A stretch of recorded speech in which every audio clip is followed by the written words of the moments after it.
안녕하세요. 염창환입니다. 오늘의 주제는 암 치료는 환자도 중요하지만 가족도 중요하다입니다.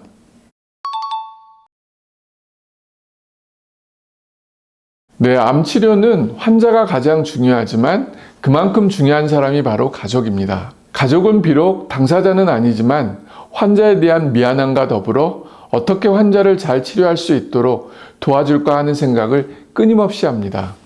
그래서 어떤 보호자는 환자가 식사를 못하니까 같이 식사를 못하고 환자가 구토를 하니까 똑같이 구토를 하는 경우도 있습니다.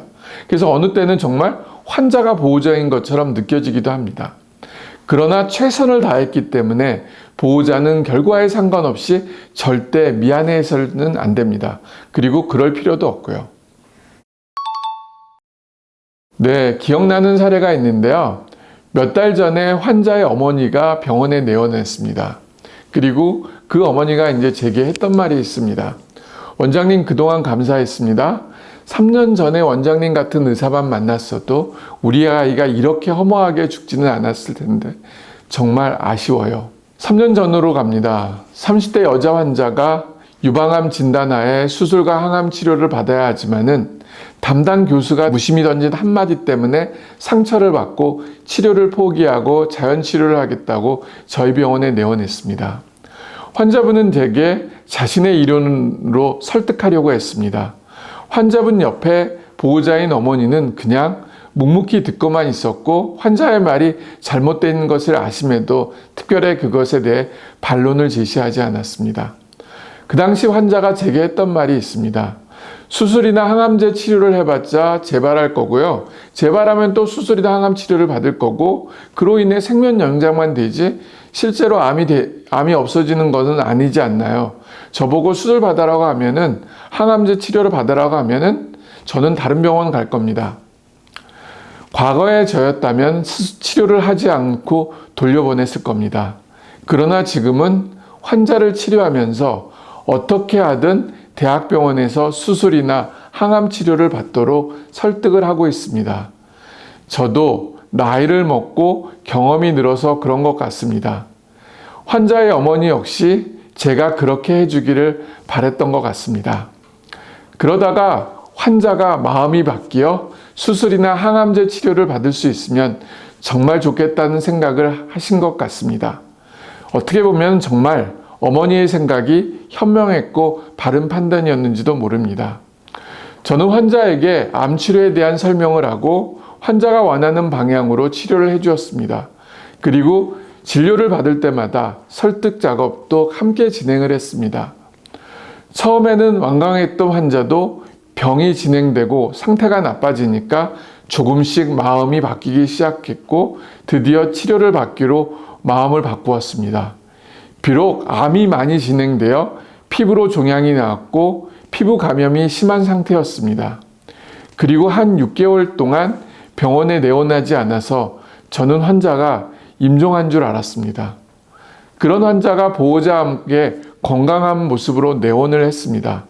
물론 완전히 건강한 사람처럼 된 것은 아니지만 내 머릿속에 얼마 안 남은 말기 환자의 모습이 아니라 그래도 어느 정도 건강한 모습이었습니다. 원장님, 이 병원 다니면서 아이가 많이 바뀌었어요. 그리고 드디어 치료 결심을 하고요. 대학병원은 비록 바꿨지만은 이번에 만난 담당 교수님이 너무 좋은 분이셔서 그리고 아이한테 힘과 용기를 주어서 아이가 이번에는 피하지 않고 치료를 받아서 좋은 결과가 나온 것 같아요. 감사합니다. 보호자분인 어머니 이야기를 듣고 다행이라는 생각과 더불어 나의 밀당이 성공했구나 하는 안도감이 들었습니다. 암 치료의 정답은 없고 자연 치료니 대체 치료니 받을 수는 있습니다. 그러나 대학병원 치료를 받지 않는 것은 잘못된 판단일 수 있습니다. 환자가 끝까지 포기하지 않고 마지막 순간에 치료를 받아주어서 한없이 고맙고 감사하게 생각했습니다. 그러나 초반에 효과를 본 항암제는 1년이 지나면서 내성이 생겼고 다른 항암제들도 모두 실패로 끝났습니다. 그런 사이 환자의 상태는 점점 나빠졌고 극심한 체중 감소와 더불어 악액질 상태에 빠졌습니다. 더 이상 항암제 치료가 무의미해져서 그만두기로 했습니다. 저희 병원에는 외래와 입원을 통해서 가끔씩 와서 영양제 주사를 꾸준히 맞았습니다. 회진을 돌 때마다 환자는 잠을 자고 있었고 보호자인 어머니만 그런 환자를 옆에서 물끄러미 쳐다만 보고 있었습니다. 그리고 저한테 감사하다는 인사만 연신했습니다. 잠자는 모습이 제가 본 마지막 모습이었고 그때 보호자분의 모습은 정말 훌륭한 어머니의 모습이었습니다. 처음 보호자분을 보았을 때 어떻게 보호자가 환자를 설득하지 않고 환자의 생각대로 말도 안 되는 치료를 받는 것일까 이런 생각도 해봤지만 어머니의 생각과 판단이 맞았고 그런 행동으로 인해 환자분은 편안하게 눈을 감을 수 있었던지도 모릅니다.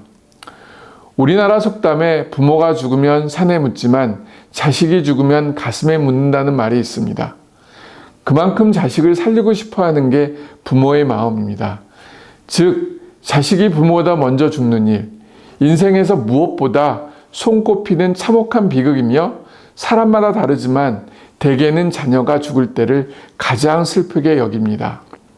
이런 상황을 다른 사람들을 딱히 표현할 단어도 마땅치 않은 경우가 많은데 이것을 두고 아내 잃은 남편은 호라비, 남편 잃은 아내는 과부, 부모 잃은 자식은 고아라고 하지만 자식 잃은 부모를 일컫는 단어는 없다고 합니다. 지금 그 어머니는 어떤 삶을 보내고 있는지는 모르지만 그분의 행동이 맞았다고 생각하는 것임에는 틀림이 없습니다. 네, 암 치료는 환자가 매우 중요하지만 옆에서 환자 치료를 도와주시는 보호자의 역할도 매우 중요합니다. 어느 때는 밀고 어느 때는 땡기고 이런 모든 과정이 조화를 이룰 때 치료 성공률이 높고 만약 실패를 하더라도 후회가 없는 겁니다. 저는 그래서 환자와의 대화를 많이 하지만 보호자와의 대화도 자주 합니다. 그러다 보면 환자를 위한 최선의 방법이 생각나는 것 같습니다. 감사합니다.